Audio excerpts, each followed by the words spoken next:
Graça e paz, irmãos. Boa noite a todos. Que de fato a graça e a paz do nosso Senhor e Salvador Jesus Cristo domine e reine em nossos corações.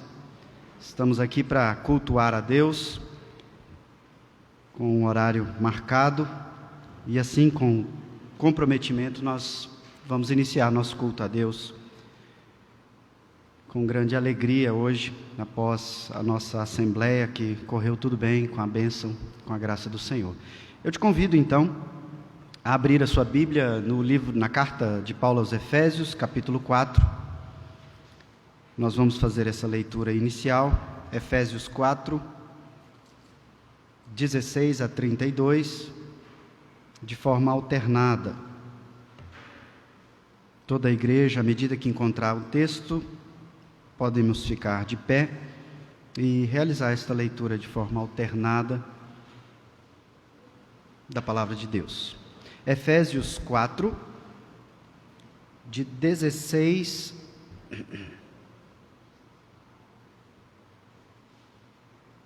Deixa eu conferir aqui.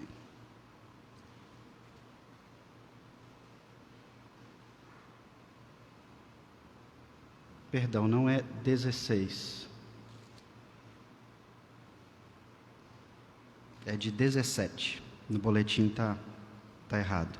Efésios 4, do verso 17 ao verso 32, leitura de forma alternada. A palavra do Senhor diz: Isto, portanto, digo e no Senhor testifico, que não mais andeis como também andam os gentios, na vaidade dos seus próprios pensamentos.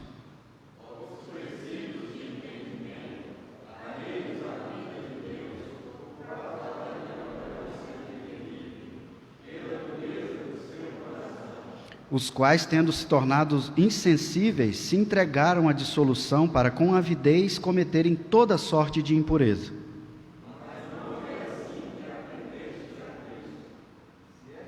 Se é que de fato o tendes ouvido e nele fostes instruídos, segundo é a verdade em Jesus.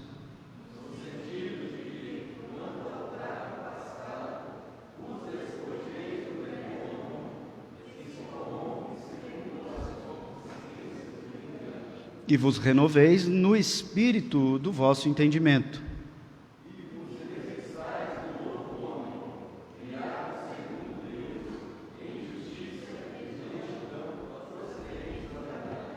Por isso, deixando a mentira, fale cada um a verdade com o seu próximo, porque somos membros uns dos outros.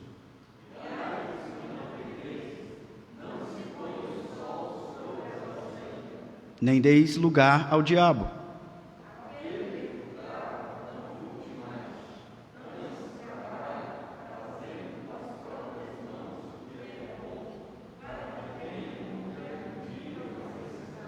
Não saia da vossa boca nenhuma palavra torpe, e sim unicamente a que for boa para a edificação, conforme a necessidade, e assim transmita graça aos que ouvem.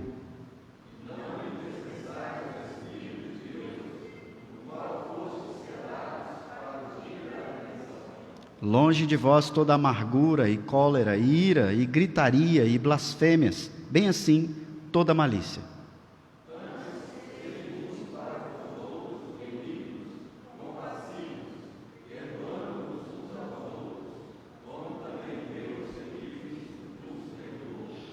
Amém. Podemos assentar, irmãos? Nós vemos nesse texto aquilo que comumente os teólogos chamam de o despir e revestir-se, chamado à conversão, ao Evangelho, à salvação, é um chamado a nos renovar, como está no verso 23 e 24, despindo-nos de toda a malícia, maldade e prática pecaminosa e nos revestindo dia a dia de um novo homem criado segundo Deus em justiça, retidão, procedentes da verdade. Esse é o chamado que Deus faz ao seu povo na prática do Evangelho, que não é só uma teoria ou um amontoado de doutrinas sem aplicação prática. O Evangelho é prático e o chamado é que nós vivamos, assim como o restante do texto nos deixou claro, abandonando a mentira, falando a verdade, não deixando que a ira domine as nossas reações e ações, não nos envolvendo em uma vida sem trabalho profícuo, nos apoiando no trabalho dos outros, seja de qualquer espécie, e não pronunciando palavras difamatórias, maledicentes, e assim o Evangelho nos chama a esse revestir-se. Esse culto é um chamado de Deus para que nos apresentemos em culto a Ele, onde Ele usa a igreja e os elementos do culto para nos santificar e aplicar a palavra do revestir-se, dessa nova vida cristã. Que Deus assim nos conduza em cada ato, momento desse culto dessa forma. Gostaria de pedir ao nosso irmão presbítero José Rosa que faça a oração inicial, por favor.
Amém.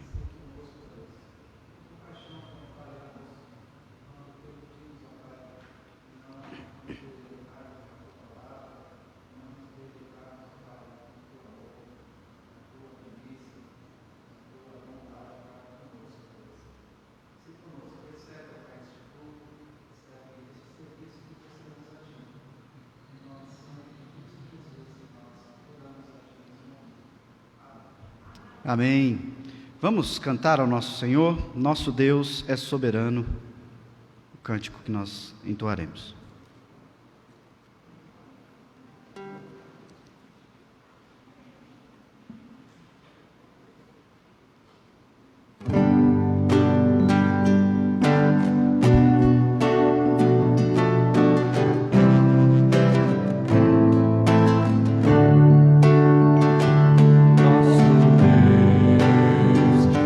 Soberano, Ele reina.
ainda de pé, irmãos, vamos ler segunda carta aos Coríntios, segunda carta de Paulo aos Coríntios, capítulo 9.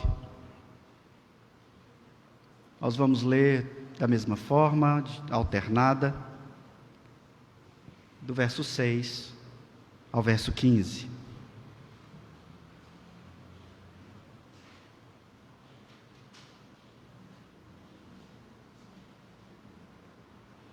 Segunda Coríntios 9, de 6 a 15, a palavra do Senhor diz assim: E isto afirmo, aquele que semeia pouco, pouco também ceifará.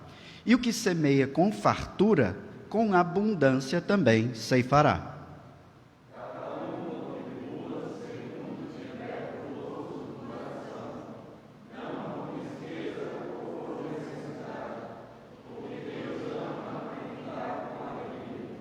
Deus pode fazer-vos abundar em toda a graça, a fim de que, tendo sempre em tudo ampla suficiência, superabundeis em toda boa obra.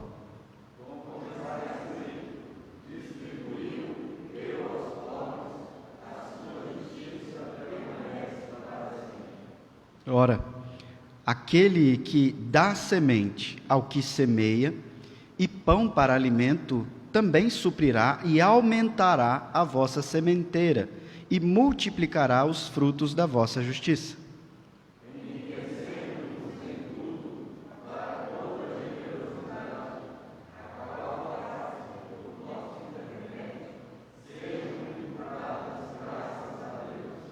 Porque o serviço dessa assistência não só supre a necessidade dos santos, mas também redunda em muitas graças a Deus.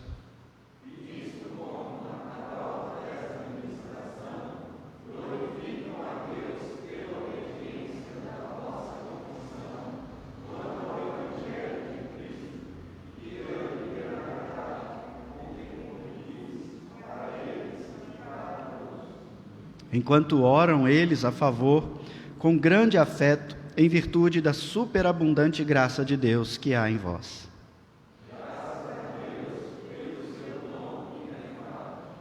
Amém. Graças a Deus, de fato. E agora nós temos a oportunidade de, neste culto, demonstrarmos, vivenciarmos a nossa gratidão a Deus por meio dos nossos dízimos e ofertas, que como elemento desse culto são trazidos e depositados à frente, agradecendo a Deus por tudo que Ele tem feito por nós. Nós vamos cantar o cântico Minha Alma Engrandece ao Senhor. Enquanto cantamos, você tem a oportunidade de dizimar e de ofertar ao Senhor aqui à frente. Vamos cantar.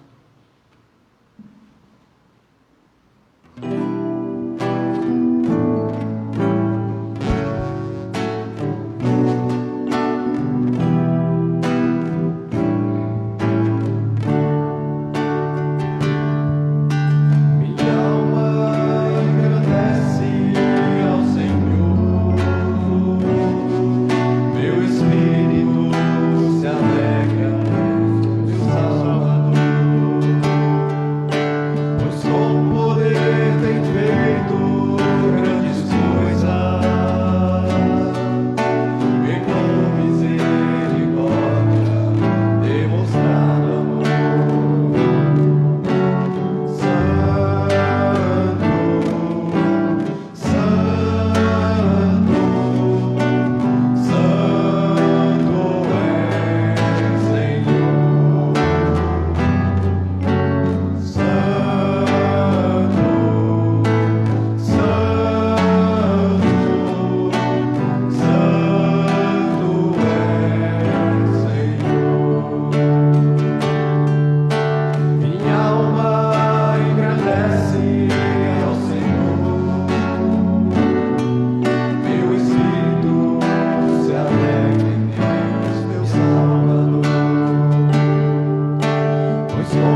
assentar, irmãos. Nós vamos ter uma oração em gratidão a Deus por tudo que Ele tem feito. Gostaria de pedir que o presbítero Vildes nos eleve a Deus em oração de gratidão.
Amém.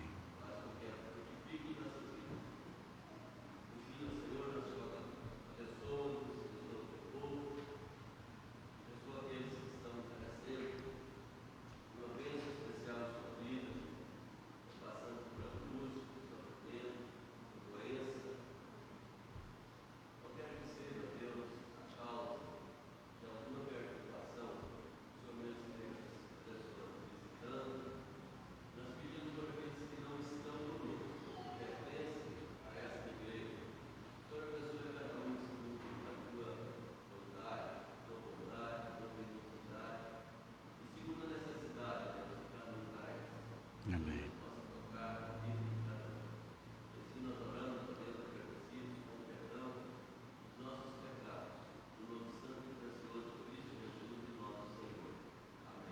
Amém. Amém. Vamos ao nosso momento de confessar em conjunto a nossa fé. Vou ler a pergunta 133 do nosso catecismo e toda a igreja responde. Qual é a razão anexa ao quinto mandamento para lhe dar maior força?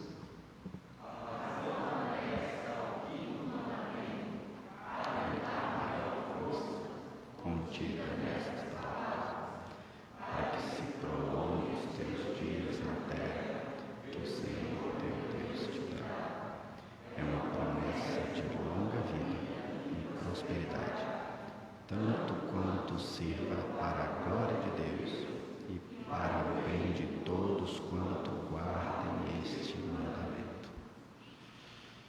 Amém. Que se prolonguem os seus dias na terra que o Senhor teu Deus te dá. Vamos cantar firmeza na fé?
Irmãos, vamos agora à palavra do Senhor.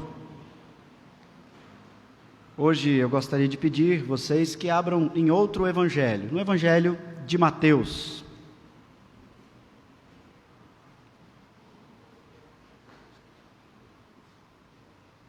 Evangelho de Mateus, capítulo 25.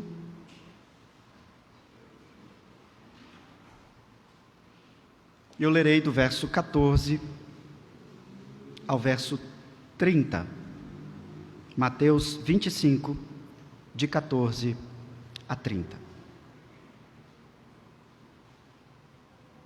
A palavra do Senhor diz: Pois será como um homem que, ausentando-se do país, chamou os seus servos e lhes confiou os seus bens. A um deu 5 talentos, a outro 2, e a outro 1, e cada um segundo a sua própria capacidade, e então partiu. O que recebera 5 talentos saiu imediatamente a negociar com eles e ganhou outros 5. Do mesmo modo, o que recebera 2 ganhou outros 2. Mas o que recebera 1, saindo, abriu uma cova e escondeu o dinheiro do seu senhor. Depois de muito tempo, voltou o senhor daqueles servos e ajustou contas com eles. Então, aproximando-se o que recebera 5 talentos, entregou outros 5, dizendo: Senhor, confiaste-me 5 talentos, eis aqui outros 5 talentos que ganhei. Disse-lhe o Senhor: Muito bem, servo bom e fiel. Foste fiel no pouco, sobre o muito te colocarei. Entra no gozo do teu Senhor. E aproximando-se também o que recebera 2 talentos, disse: Senhor, 2 talentos me confiaste. Aqui tens outros 2 que ganhei. Disse-lhe o Senhor: Muito bem, servo bom e fiel. Foste fiel no pouco, sobre o muito te colocarei.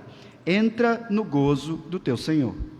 Chegando por fim o que recebera 1 talento, disse: Senhor, sabendo que és homem severo, que ceifas onde não semeaste, e ajuntas onde não espalhastes.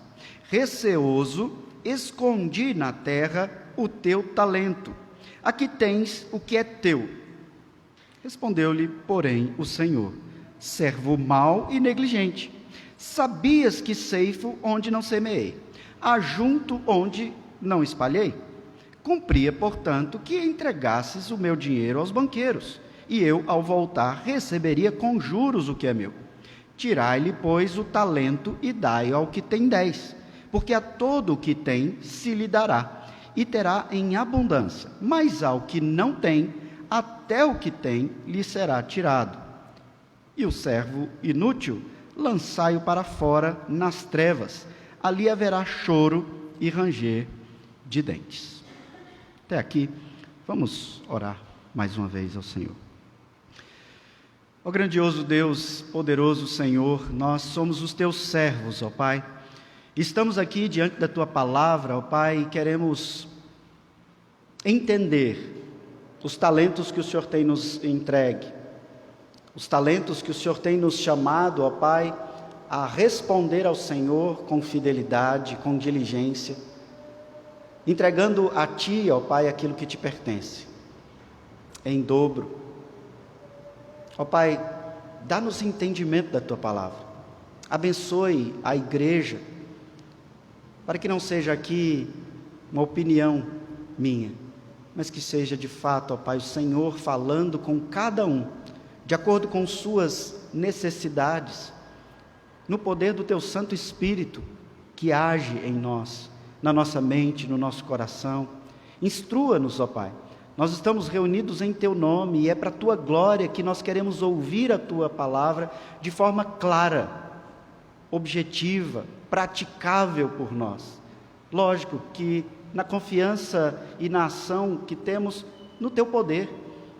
Só Tu, ó Pai, pode falar conosco e fazer com que nós atendamos a Tua palavra. E é isso que nós te pedimos nesse momento. Como igreja, ó Pai, presbiteriana neste lugar, nós queremos como um todo agora interceder pela vida do reverendo Roberto Brasileiro e toda a sua família, ó Pai, de forma específica sobre a sua esposa. Eles, ó Pai, que estão com um grande número de membros dessa família acometidos por este vírus, ó Senhor, o Covid-19.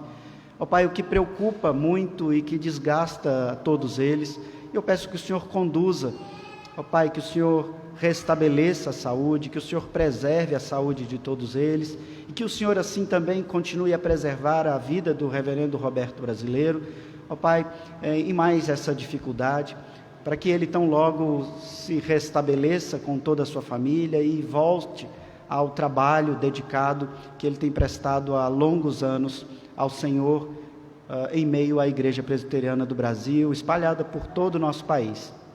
Tem misericórdia, ó Pai.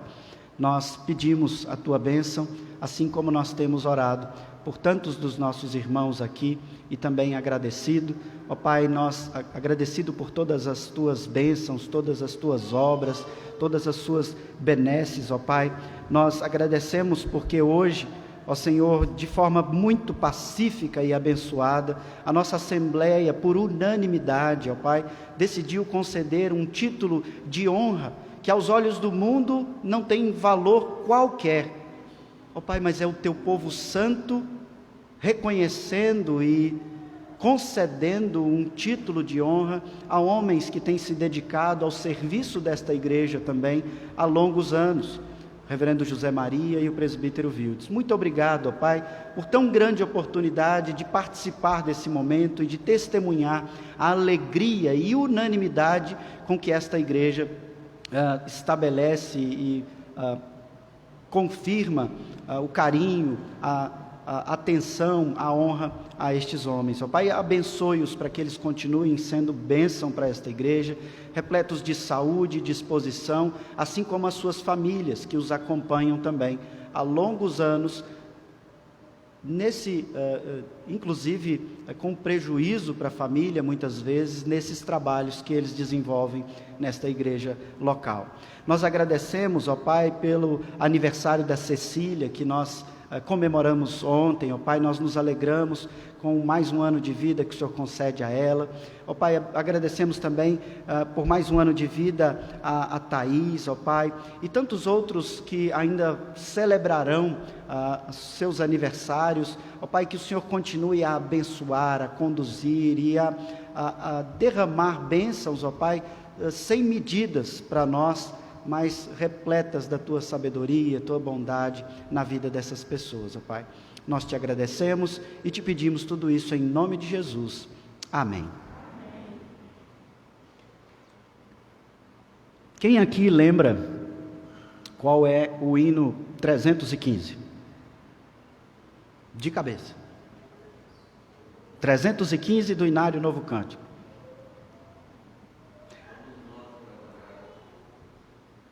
Não, esse é outro. Esse 315 é Serviço do Crente. É aquele que diz: vamos nós trabalhar, somos servos de Deus, e o Mestre seguir no caminho dos céus, com o seu bom conselho, vigor renovar, diligentes fazendo o que Ele ordenar, no labor sem cessar, a servir a Jesus, com amor e fé e com oração, até que volte o bom Senhor. De que esse hino fala? Vamos nós trabalhar. Por quê? Porque nós somos servos de Deus. Nós não estamos aqui como simples recebedores de bênçãos. Somos também. Mas na cruz nós fomos comprados com sangue, feitos escravos de Cristo. Escravos do melhor Senhor que você pode imaginar e conhecer. Jesus Cristo. Aquele que deu a vida para que você o servisse com alegria, com bênçãos. Ele te chama a trabalhar em sua palavra. E esse hino que nós cantamos, nós reafirmamos isso. Vamos, crentes, vamos trabalhar, é o que nós cantamos. E cantamos isso em culto a Deus, dizendo: nós queremos fazer isso para te adorar, porque nós entendemos que a palavra nos instrui ao trabalho cristão, no labor, e veja, sem cessar, a servir a Jesus, com amor, com fé, com oração, até que volte o bom Senhor. Não é até que você se canse, não é até que venha alguém te substitua, é até que volte o nosso bom Senhor. Hoje é o último sermão que eu prego para vocês nesse ano. Essa semana, em quarta-feira, eu entro de férias e estarei aí na virada do ano de férias, só volto em janeiro. E dentro do que nós temos dito, dentro do que eu tenho pregado para vocês, do que eu tenho aconselhado, do que eu tenho exposto no Evangelho de João, eu achei importantíssimo nós pararmos hoje na nossa sequência, para entendermos algo que Deus nos chama a fazer, especialmente quando em poucos dias nós encerraremos esse ano, um ano que ficará marcado na história. Você se lembrará desse ano, você contará para as gerações vindouras o que aconteceu nesse ano. Ele é histórico de todas as formas que você possa imaginar. Ou você já vivenciou na sua vida de crente um momento em que o governo disse: vocês não podem abrir a igreja. Eu acredito que você não tinha vivenciado isso. Outras pestes piores, vírus muito piores do que esse, já acometeram a igreja, o povo, o mundo. Mas que nós vivenciamos, o Senhor nos concedeu grande oportunidade este ano.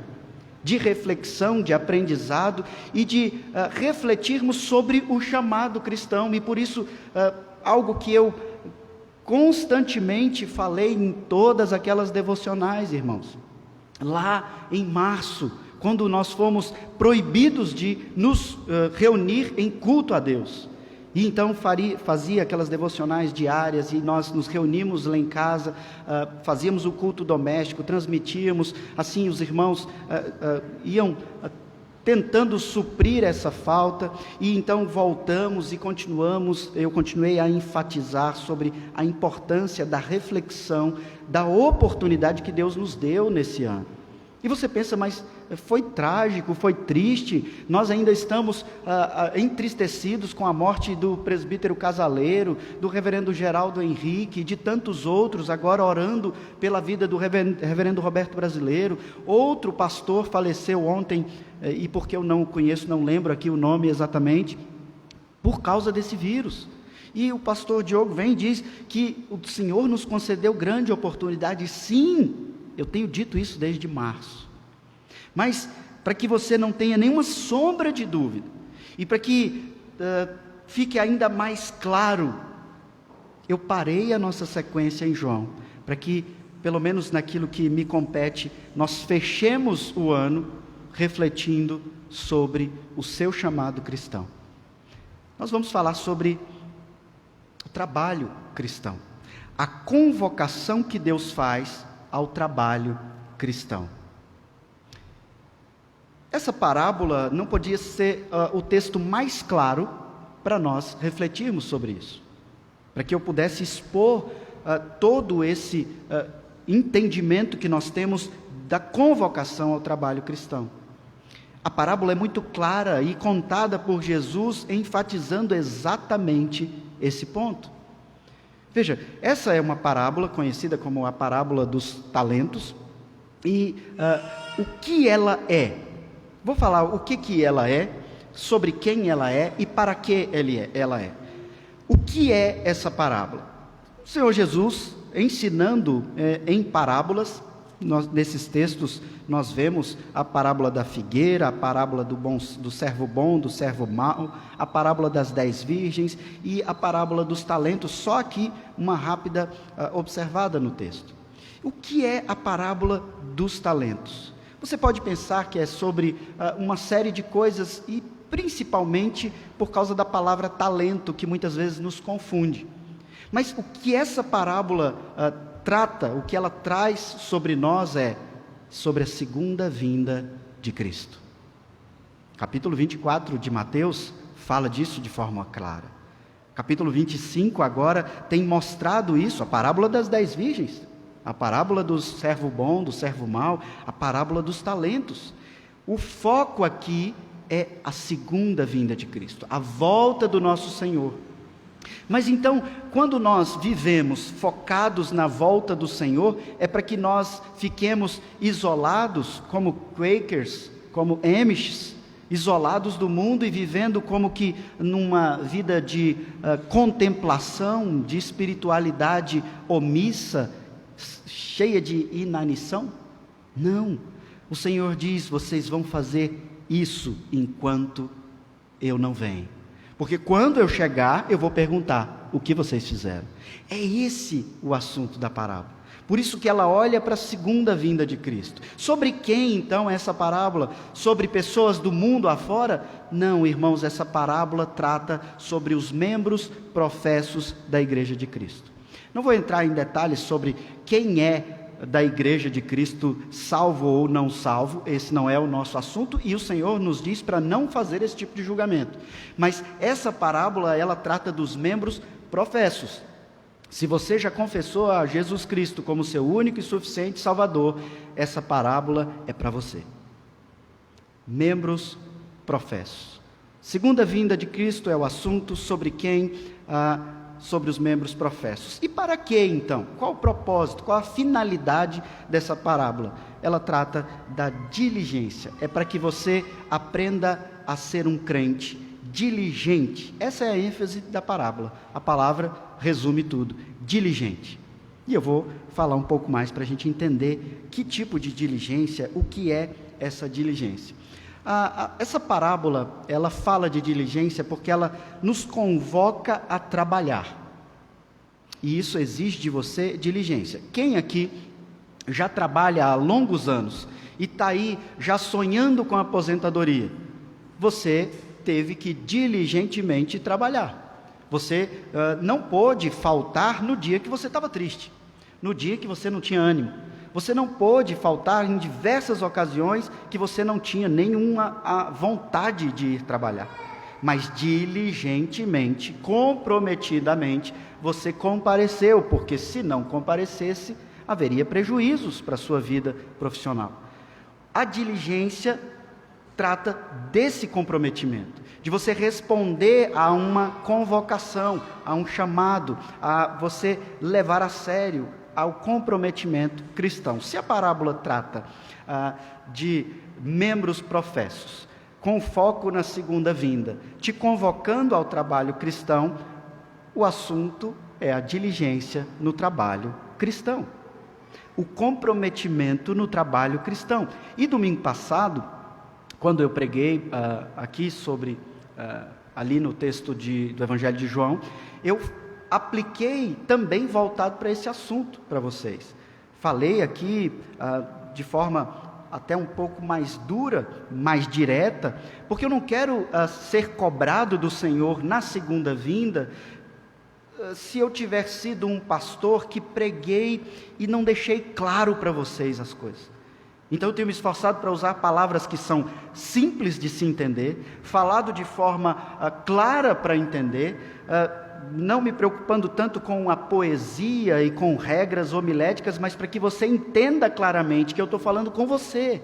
E não eu exclusivamente estou falando com você, mas Deus está falando com você por meio desse texto. E Ele me convoca a ser claro com vocês, comigo mesmo. Ou vocês gostariam de ser pastoreados por um pastor negligente, um pastor não diligente, um pastor descomprometido, que se lembra e se acorda do cochilo da tarde às 18h40 e diz: o culto. O pastor que simplesmente diz: Senhor, dê-me a palavra, porque eu dormi e não preparei o sermão. Um pastor que, quando você precisa, você está precisando de aconselhamento, você está precisando de orientação, de ajuda, de oração, eu digo: ok, vamos orar. Você quer que as pessoas respondam às suas necessidades de forma diligente. O Senhor também requer isso de vós.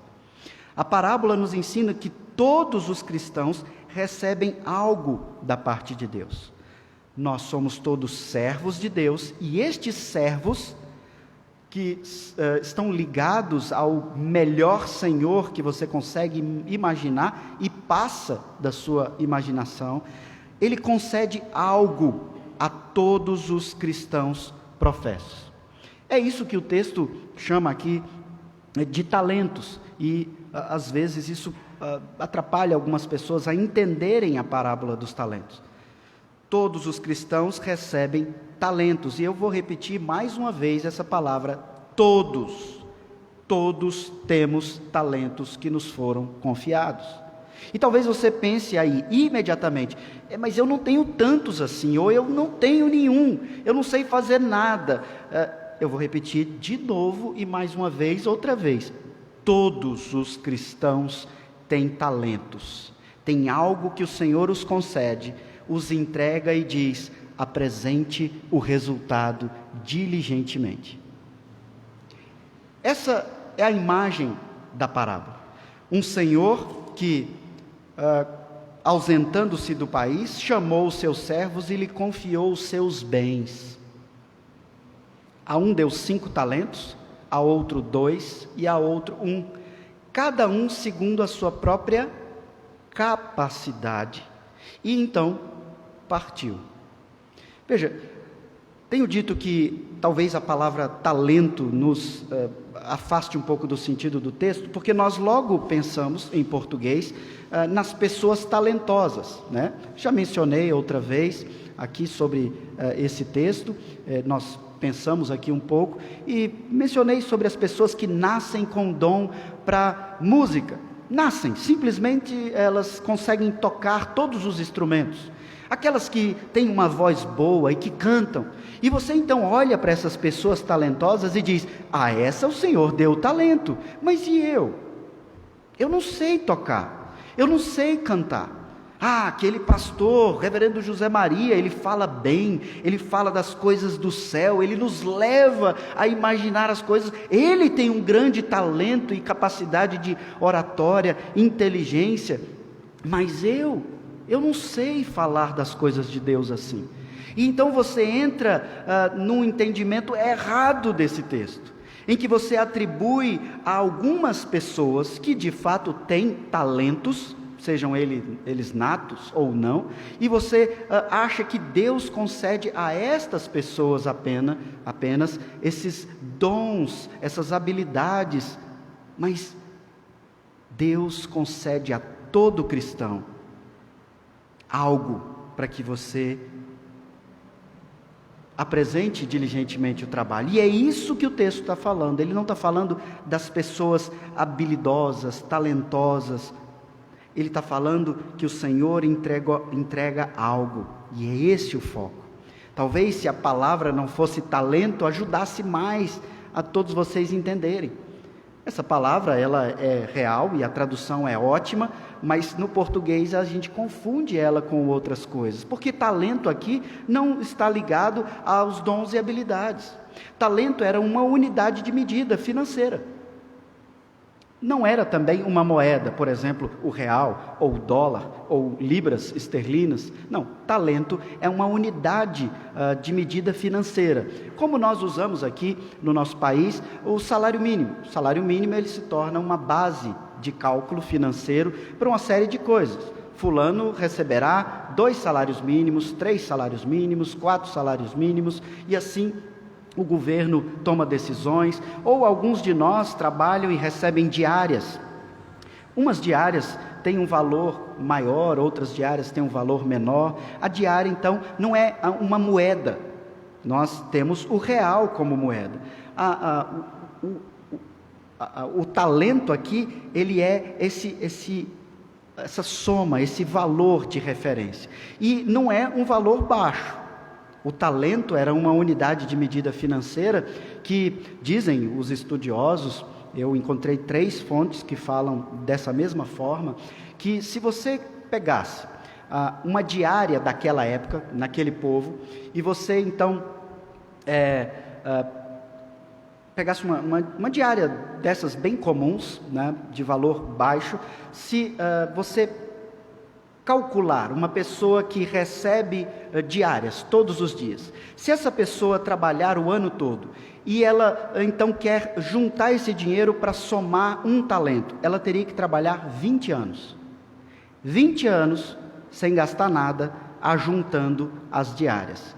Então um talento correspondia a 20 anos de trabalho, dizem os estudiosos. Mas a quantidade de tempo aqui também não é tão importante para nós. O fato é que não era uma quantia irrisória, era um valor alto. Este senhor, então, que vai se ausentar do país, ele deixa um valor considerável com aquelas pessoas.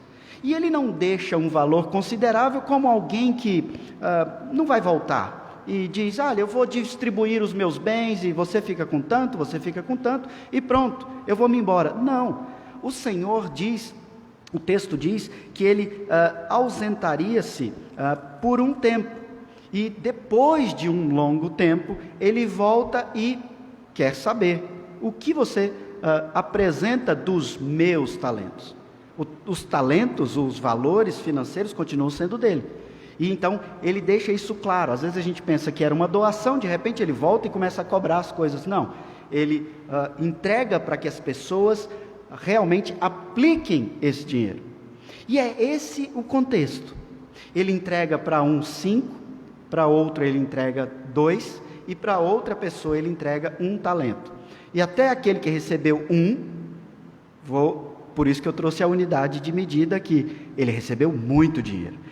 E tinha um propósito: você vai investir esse dinheiro, você vai apresentar o resultado desse dinheiro. Não era simplesmente para você guardar enquanto eu viajo, era importante que se apresentasse o resultado. Agora nós já entendemos o contexto do texto. Esses homens recebem, a um deu 5, o outro 2, o outro 1, segundo a sua própria capacidade. Veja que o homem não deu talentos por uma escolha aleatória. Não, de acordo com a capacidade de trabalho de qualquer um. Como eu já deixei bem claro aqui, nós temos a aplicação desse texto na nossa vida cristã. O que você recebe da sua vida cristã? Ou na sua vida cristã? Você recebeu a salvação. Todos nós, na nossa teologia reformada, não discutimos que nós conquistamos a nossa salvação. Não, isso não entra nas nossas discussões, porque nós sabemos que nós recebemos a salvação. O Senhor nos escolheu antes da fundação do mundo, nos chamou e Ele então nos salvou, nos declarou justos, e então Ele nos chama à vivência cristã. Veja que nós recebemos a salvação, nós já recebemos algo. Com o pacote da sua salvação, você recebe não só o direito de entrar nos céus, que é também um pensamento que pode surgir. Ok, eu fui salvo, agora é só esperar a hora de ir para o céu. E eu já disse outras vezes, quero ser ainda mais claro, se Deus queria apenas te conceder um ticket de entrada nos céus, Ele poderia ter salvado você e te levado para o céu. Então seria assim: converteu, morre. Converteu, morre. Converteu, morre. Se é esse o único propósito, então pronto. Converteu, vai para o céu. Mas não. Você é convertido no Senhor, uns na mais tenra idade, outros já bem maduros, e cada um segundo a capacidade que o Senhor deu para que ele desenvolva a sua salvação. Como a sua salvação será desenvolvida, irmãos? E eu falo por repetidas vezes, desenvolvimento da salvação nós chamamos de santificação. Então vamos ser bem claros: como você vai ser santificado? Como você vai crescer em santidade? Como você vai ser um crente em 2021 melhor do que você foi em 2020, melhor do que você foi em 2019, muito melhor do que em 2018? Como? A não ser que você não queira ser um crente que está em crescente ascensão de santificação. Mas eu acredito que ninguém aqui falaria isso. Todos nós vamos falar claramente: eu quero crescer, eu quero ter mais fé, eu quero ter mais fervor, eu quero ter mais entendimento da palavra, eu quero ter mais prazer na palavra, eu quero ser uma pessoa de bom testemunho, eu quero isso, eu quero aquilo. Todos nós crentes falamos isso o tempo todo, uns para os outros, especialmente no ambiente da igreja. Nós oramos por isso, ok? Então você recebeu, junto com a sua salvação, que não foi para o céu na hora, a oportunidade de desenvolver isso. E essa oportunidade é dada a você quando Cristo te salva e diz: segue-me. Ele não simplesmente salva e vai embora. Ele diz: segue-me. Nós seguimos a Cristo pela sua palavra. Hebreus 1. Havendo Deus outrora falado aos nossos pais pelos profetas, nos tem falado por meio de Cristo Jesus. A palavra, o verbo encarnado. É pela palavra que nós seguimos. E a palavra, ela está repleta de imperativos. Imperativos são ordens. Texto de Efésios que nós lemos na liturgia. Aquele que mentia, não minta mais. Isso é um imperativo. É só parar de mentir? Não. Antes fale somente a verdade, para que da sua boca fluam rios, para que você abençoe o próximo. Aquele que roubava, não roube mais. É só isso. Antes trabalhe para ter com que acudir o necessitado. Veja, esse é o chamado a seguir a Cristo. É isso que Deus te dá junto com a salvação. E é esse o meio que Ele escolhe para desenvolver a sua santificação. Portanto, não é só orar para que você tenha mais fé, orar para que você seja mais paciente, mais longânimo, mais bondoso, mais amoroso. Esse é o fruto do Espírito. Mas como Deus te faz ser uma pessoa mais paciente? E alguns então dizem: Senhor, eu não vou orar mais para o Senhor me dar paciência, eu quero que o Senhor me dê força. Eu troquei, como é que é? Não quero que o Senhor me dê paciência, mas que o Senhor me dê força, é isso? Não, é que o Senhor me dê paciência, se você me der força eu mato. Pronto, lembrei agora, troquei tudo aqui. Então veja, a gente já sabe que se você pede paciência, como é que Ele vai te dar paciência? Ele vai te chamar ao trabalho diligente dos talentos para que você multiplique a paciência. Como é que você multiplica a paciência? Como é que você multiplica o amor? Amando aqueles que são fáceis de amar, aqueles que te amam também? A própria Bíblia diz: não, você é chamado a amar aqueles que são difíceis de amar. E assim você pensa: mas eu não posso mais amar aquela pessoa, ela não merece o meu amor, ela não é digna da minha atenção, ela já pisou na bola inúmeras vezes, ela está errada. Ei, Cristo te amou apesar de você, e Ele te chama a amar as pessoas sabendo que você tem que amar apesar delas. É assim que você é santificado.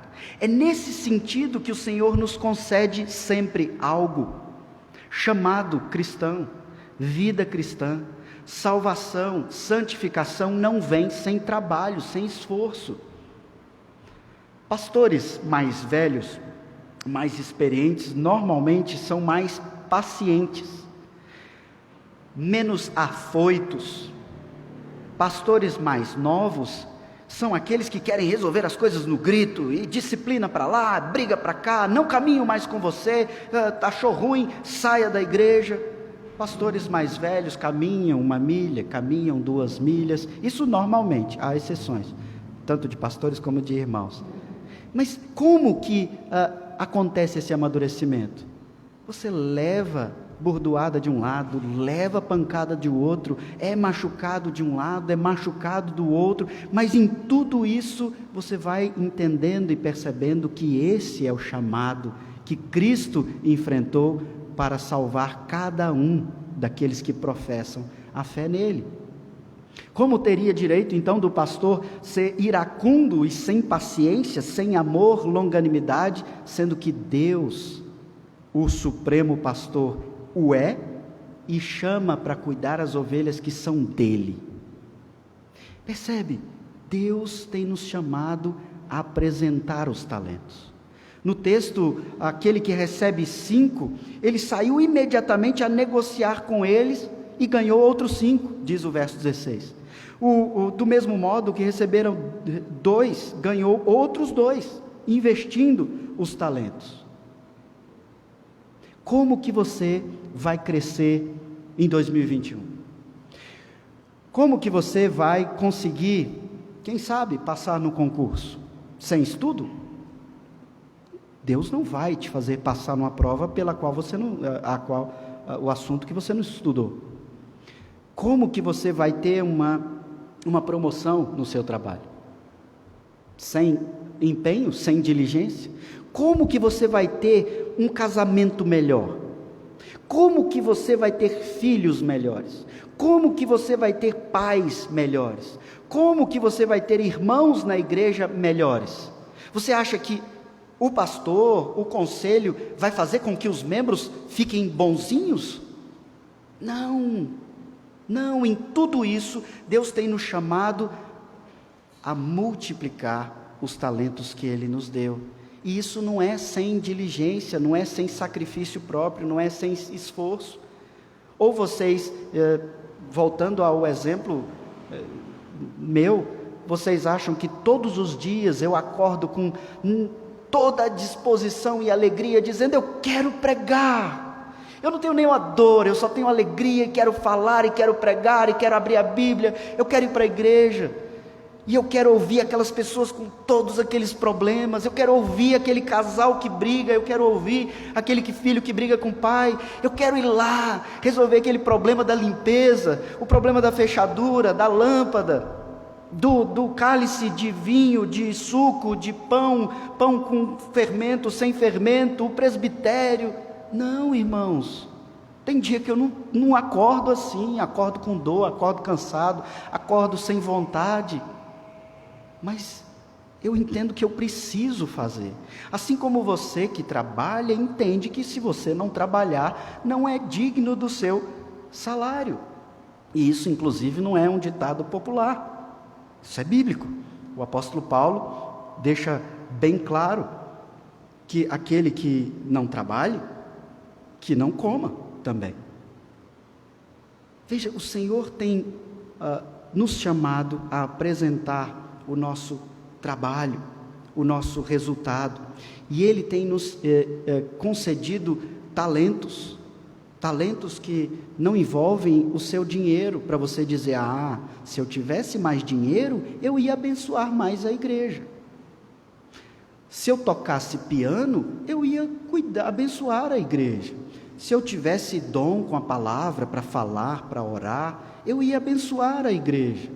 Se eu tivesse uma esposa melhor, eu ia ter uma família completamente feliz. Se eu tivesse um esposo amoroso, cuidadoso, eu seria uma esposa calma, pacífica.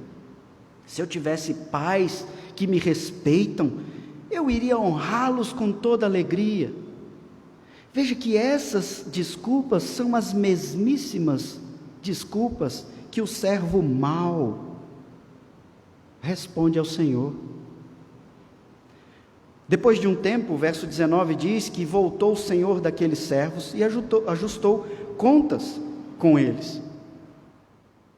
Então, aproximando-se o que recebera 5 talentos, entregou outros 5, dizendo, Senhor, confiaste-me 5 talentos. Eis aqui outros 5 talentos que ganhei.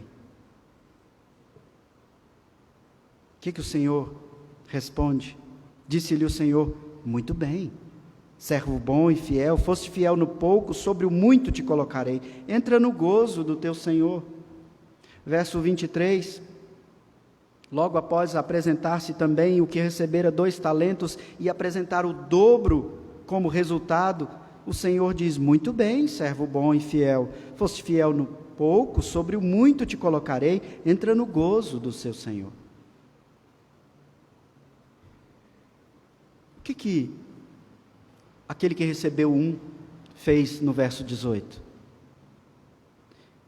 Imediatamente após receber, saindo, tendo ido, ele abriu uma cova e escondeu o dinheiro do seu senhor.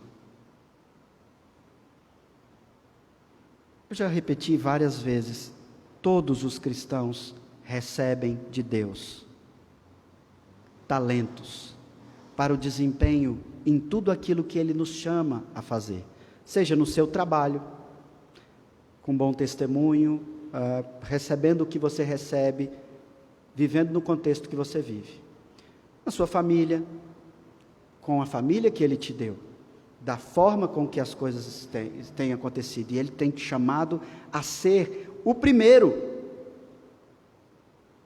a apresentar resultados dos talentos, com a consciência de uma prestação de contas a Ele, e não ao cônjuge. Isso é repetido constantemente nas cerimônias de casamento. Você está diante do Senhor, jurando ser fiel, amoroso, cuidadoso, amorosa, na alegria, na doença, na fartura, na escassez, até que a morte os separe. E os filhos devem honrar os pais, como nós vimos na pergunta, para que se prolongue os dias na terra, somente quando esses pais te tratarem como você quer ser tratado? Hoje eu vi um pastor reclamando muito, dizendo que vai procurar, na verdade já está processando a igreja mais de uma vez, a Igreja Presbiteriana do Brasil, e então ele disse, quando chamaram a atenção sobre o texto que Paulo, diz para não usar a justiça comum, e um pastor perguntou, não tem um sábio para julgar essa causa? E ele disse, não encontro, já procurei todas as instâncias, não encontro. Será que ele não está procurando um juiz que não julgue, mas que concorde com ele? Será que você também não está procurando pessoas que simplesmente concordem com você? E por isso você não consegue desenvolver o trabalho cristão?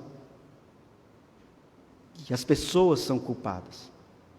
A igreja é culpada. A Igreja Presbiteriana Central pode ser melhor? Muito melhor. Muito melhor. Nós podemos ter muitas atividades que sejam agradáveis, fervorosas. Podemos. Nós devemos. Nós podemos ter uma juventude unida, que se fortalece nesse período, nessa fase da vida.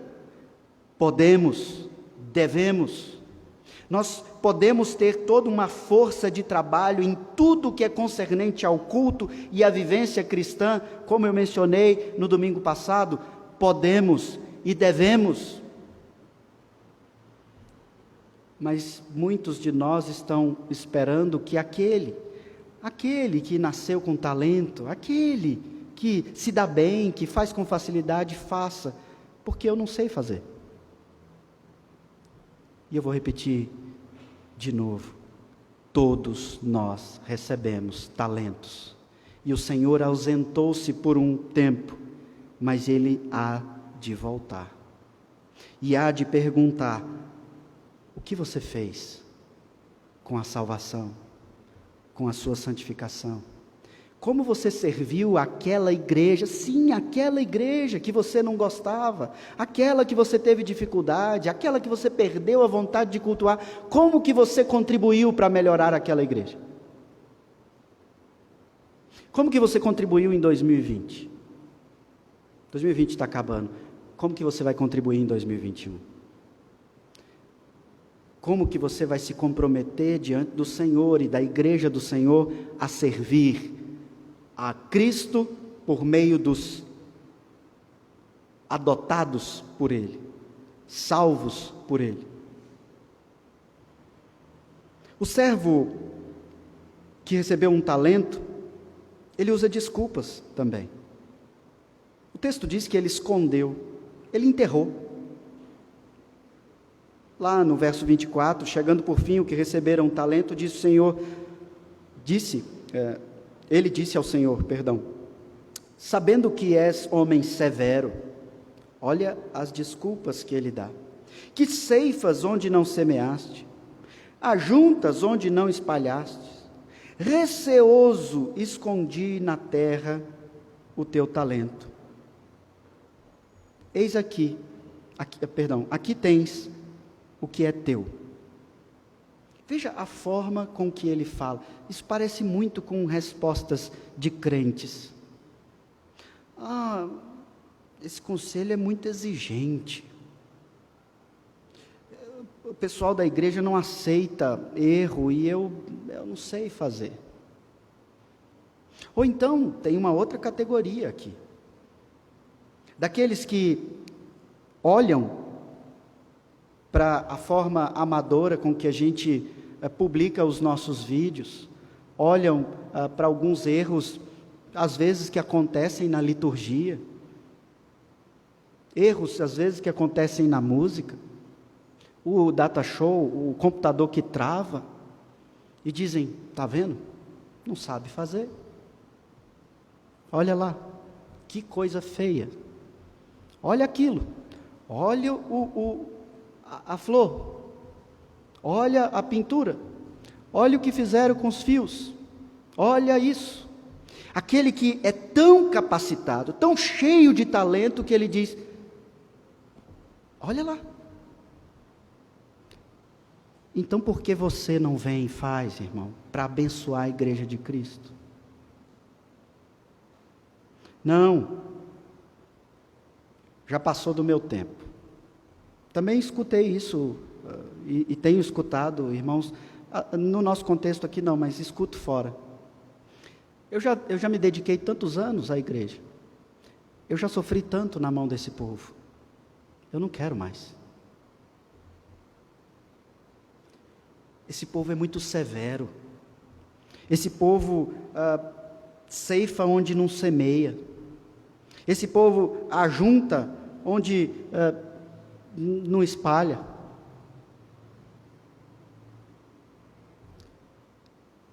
Esse povo não é um povo amoroso, um povo compreensivo. Essa igreja não é receptiva. E assim, eu poderia aqui citar várias e várias ilustrações. O Senhor da seara chega para esse homem e diz: servo mau e negligente, sabias que ceifo onde não semeei, ajunto onde não espalhei? Você sabia disso? Então, se você sabia, então ainda mais cumpria, portanto, que entregasse o meu dinheiro aos banqueiros. Se você sabe que eu ceifo onde eu não semeei, ou seja, eu usufruo daquilo que eu não trabalhei para ter. Você sabe que eu ajunto onde não foi eu que espalhei para ter o resultado. Eu simplesmente chego lá e pego. Se você sabe que é assim, por que agora você não me apresenta o resultado? É nesse sentido que o Senhor faz a pergunta para ele: você realmente acredita no que você falou? Você sabe que é assim?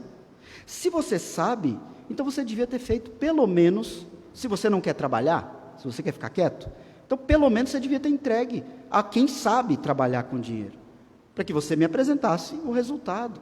Agora você simplesmente enterrou.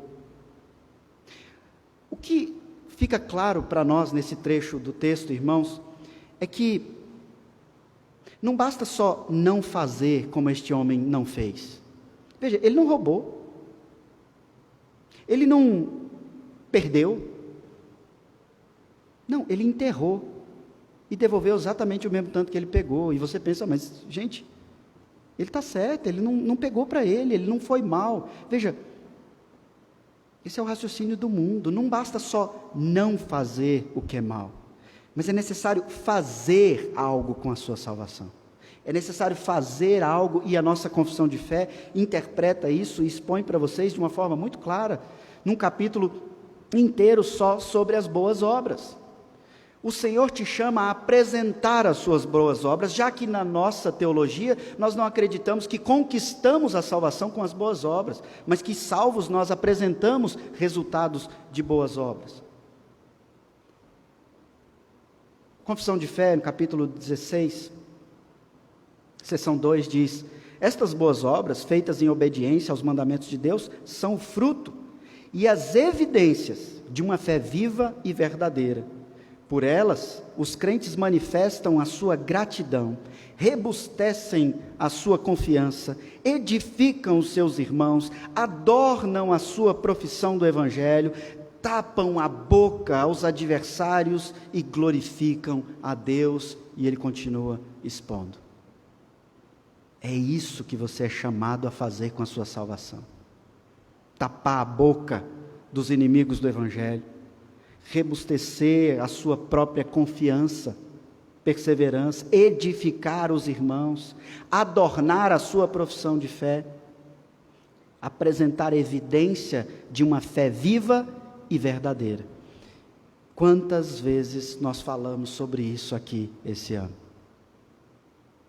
Um comentarista chamado Wiersbe diz que, sobre esse texto, que sobre esse servo mau e negligente, seu medo de falhar impediu-o de tentar acertar. Ele teve medo da vida e das responsabilidades, com isso ficou paralisado de ansiedade, enterrou o talento para protegê-lo.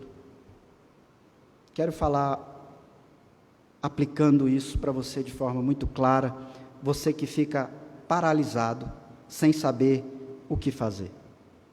Vamos sair um pouco de dentro do contexto da igreja. Maridos omissos. O papel de marido é o papel de provedor. Provedor não é só quem põe arroz dentro de casa.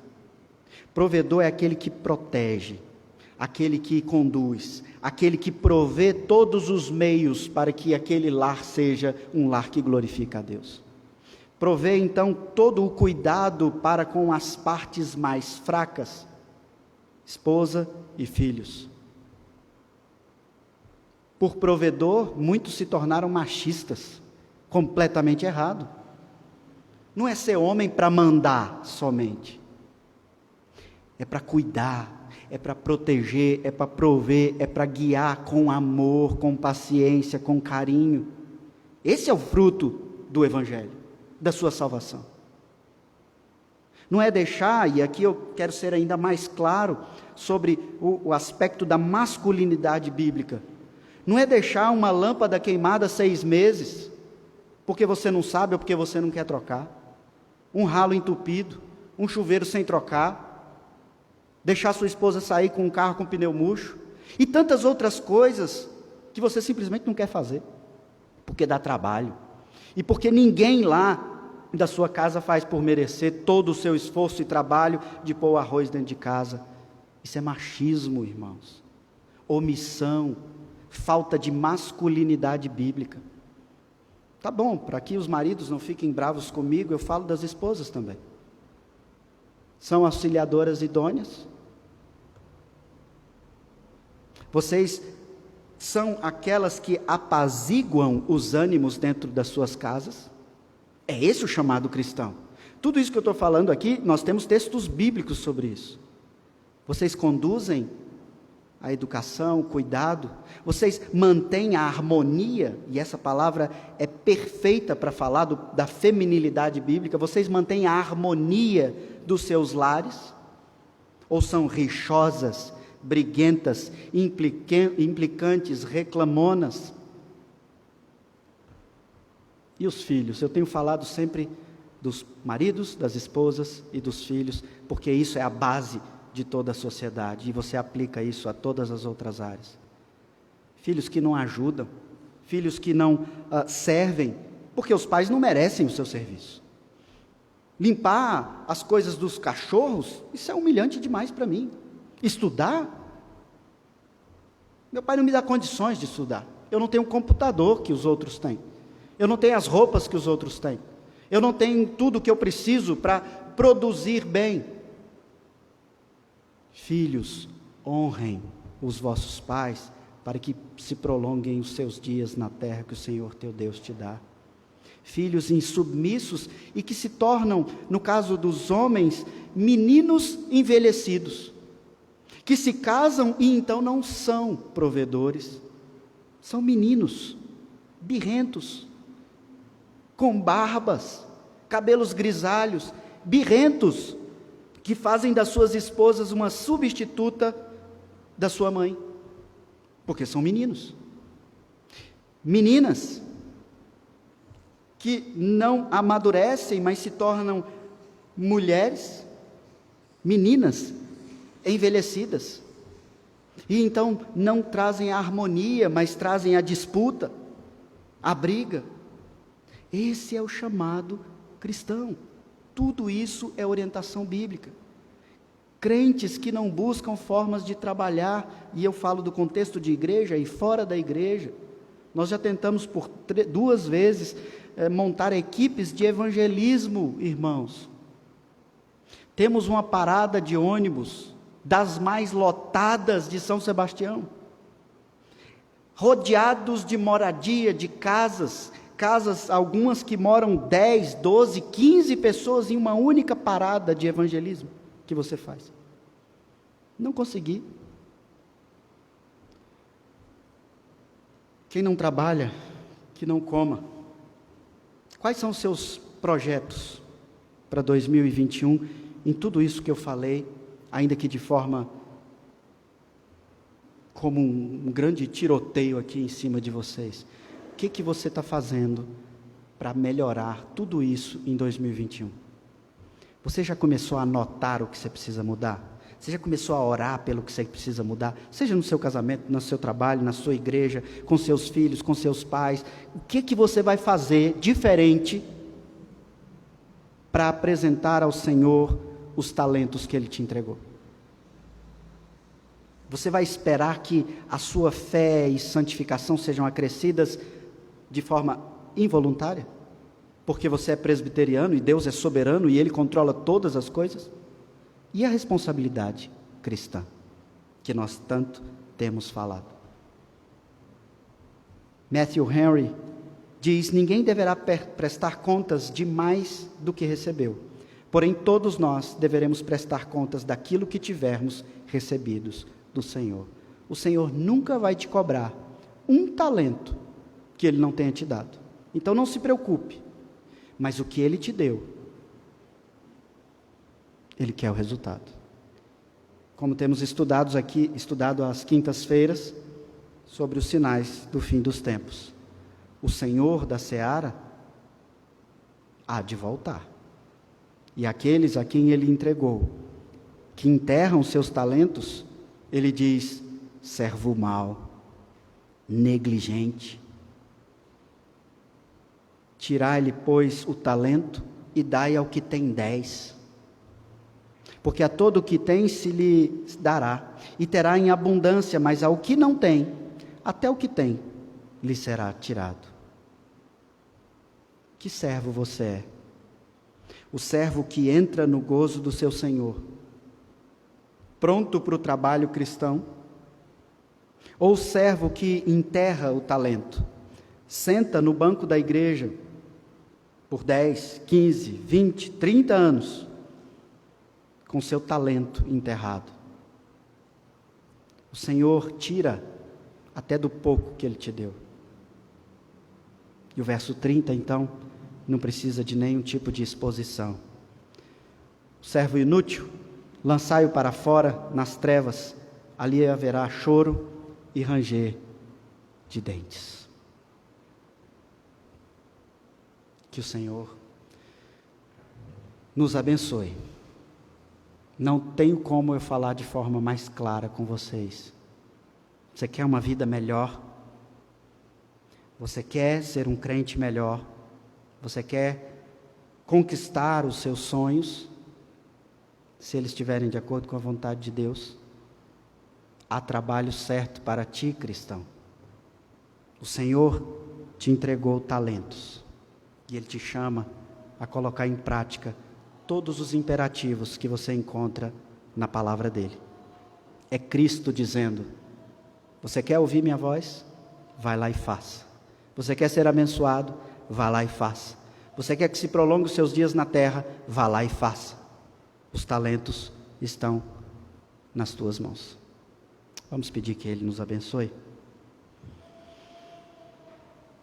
Santíssimo Deus, nós te agradecemos, ó Pai, pela clareza da Tua palavra, ó Pai, que não nos deixa sem entender essas parábolas, os enigmas. Todos os outros textos do Antigo Testamento, do Novo Testamento, trazem luz para as Tuas parábolas, contadas, ó Pai, àquelas pessoas e reverberam até hoje em nossas mentes e corações, de forma muito clara. Nós prestaremos contas ao Senhor quando o Senhor voltar. Não há dúvida sobre isso, ó Pai.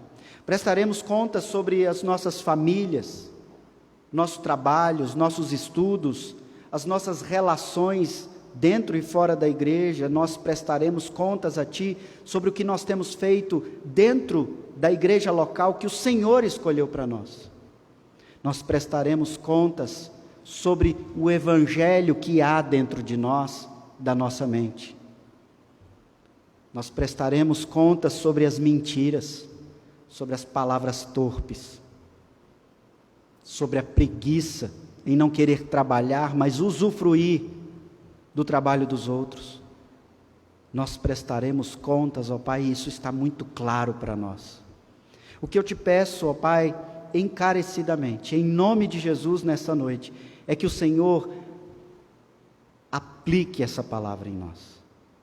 A começar em mim, ó Pai, que preciso tratar com mais diligência a vocação que o Senhor tem me dado. E tem me sustentado, me dado muito mais do que eu preciso para desempenho das minhas funções. Me perdoe, ó Pai, perdoa cada um de nós que reconhece também, e abençoe-nos, ó Pai, para que nós tenhamos nesses últimos dias desse ano, tempo para orar e refletir sobre tudo isso, para que nos apresentemos ao Senhor, nessa transição para um novo ano que se inicia, em que os nossos sonhos são renovados, as nossas forças muitas vezes se renovam. Ó Pai, aplique essa palavra para que nós nos apresentemos ao trabalho do Senhor, prontos e diligentes para a glória do Teu nome e não para a nossa própria glória. Nós oramos assim em nome de Jesus. Amém. Vamos responder cantando, irmãos. Toda palavra pregada exige de nós resposta de oração, resposta de fé. Nós respondemos em cântico, respondemos em atitudes também.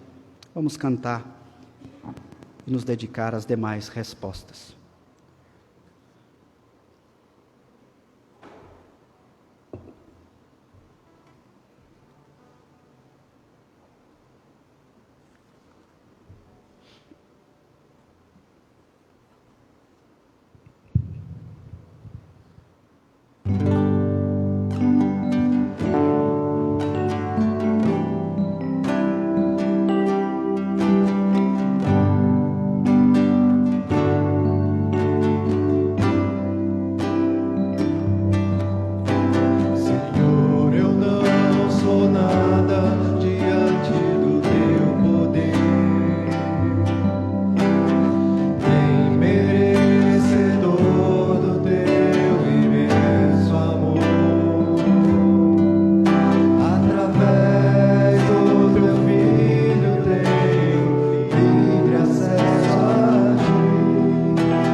Que a graça do nosso Senhor e Salvador Jesus Cristo, o amor de Deus, o nosso eterno e glorioso Pai, e as ternas consolações do Santo Espírito de Deus repouse sobre vós, Igreja Presbiteriana Central, e sobre todo o povo de Deus espalhado por toda a terra, desde agora e para todo sempre. Amém.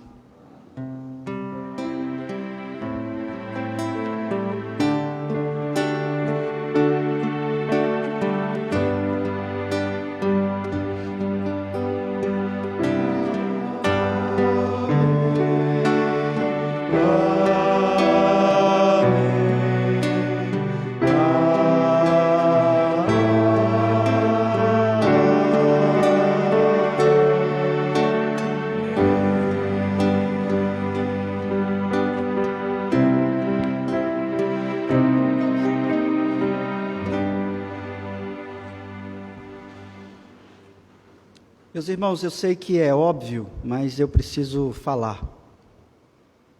Nada do que eu prego aqui, nada do que eu falo baseado em mim ou na minha autoridade. Eu não tenho autoridade nenhuma para exortar ninguém, mas eu faço na autoridade que a palavra tem.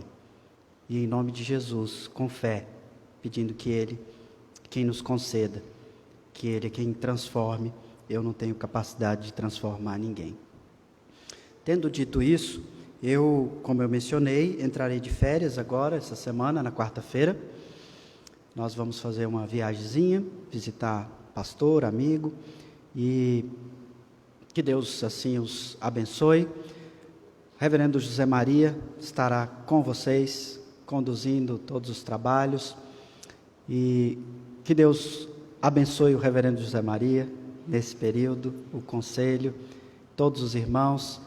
Abençoe também aqueles que vão fazer viagenzinhas, viagens rápidas, viagens longas, que Deus os leve e os traga em paz, e nos reúna novamente revigorados, sempre para o trabalho do Senhor. Esse ano, nós pensamos algumas vezes em conselho e conversando com algumas pessoas sobre termos algum tipo de celebração, seja ela uma janta de Natal, de Ano Novo, ou algo do tipo, mas as preocupações elas são tantas, nós não sabemos se isso trará algum prejuízo para a saúde de alguém, ou preocupação, ou qualquer que seja, e nós então achamos por bem, por precaução, nesse ano não nos reunirmos para fazer comida, para celebrar, por causa dessas restrições. Motivos há dos mais variados, e gratidão ao Senhor há de forma muito grande. Então, celebrem sempre aos domingos, no culto ao Senhor, tudo que Ele tem feito e tudo aquilo que você tem colocado diante do Senhor, para que Ele te abençoe nesses dias, lembrando que Ele é quem tem nos chamado e nos dado condições de fazer tudo o que nós precisamos fazer. Tá bom? Eu quero trazer uma homenagem aqui às esposas de pastores, mas olhando daqui, eu só estou vendo a minha, A dona Leontina parece que não está aqui, a dona Fátima parece que não está aqui, e a Sandra parece